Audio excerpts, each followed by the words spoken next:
staff play a crucial role in helping us all, especially rural Albertans, better coexist with wildlife, including bears.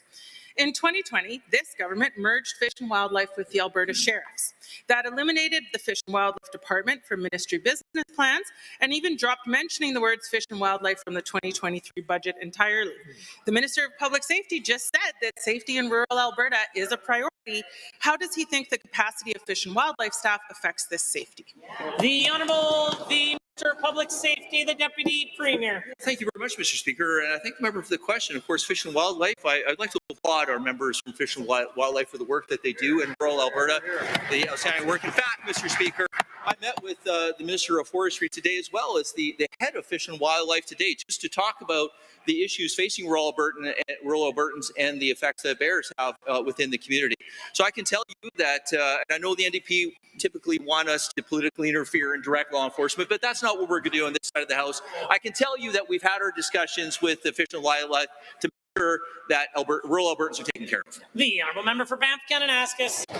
Given that Fish and Wildlife staff kill several grizzly bears each year due to extreme conflicts, such as killing livestock, given that recently constituents of mine lost full-grown cows and a horse in what appears to be a grizzly bear attack, given that when Fish and Wildlife finally responded, they didn't launch an investigation but told my constituents to take some pictures of the bear the next time they saw it, given that leaving it up to an untrained member of the public to track an aggressive grizzly bear is dangerous and reckless, can the minister explain why Fish and Wildlife don't have the capacity to do their jobs? The Honourable Minister of Forestry and Parks. Thank you very much, Mr. Speaker, and thanks for the question. When it comes to the safety of Albertans, this government considers that our first priority.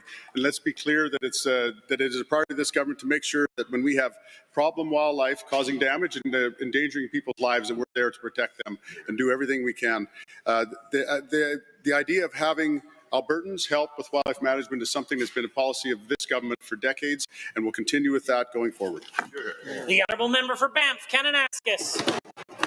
Well, given that, again, asking people from the public to track an aggressive grizzly bear is a ridiculous, preposterous idea, given that my constituents have actually mounted their own remote cameras, collected hair, sent them to labs for DNA analysis, and even hired a human-bear conflict specialist for advice, given that the Grizzly Bear Recovery Plan recommends hiring a human-bear conflict specialist for each bear management unit to do this exact work to work with landowners, yet no specialists have been hired, and given that the lack of fish and wildlife support is incenting a shoot, shovel, and shut up vigilantism, can the minister commit to investing in the public service? The Honourable Minister of Forestry and Parks.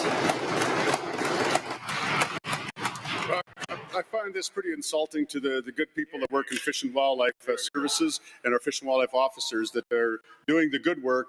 Their job take care of these issues as they come forward, and part of that is bringing Albertans to be involved with the process of managing problem wildlife. Again, our focus is on the safety of Albertans. We have rural Albertans, we have rural municipalities that come to us all the time concerned about their safety and concerned about the livestock and their pets and being able to live right in their own home, right in their own yard, and not have these dangerous animals coming in. We have dangerous animals attacking Albertans even just this year.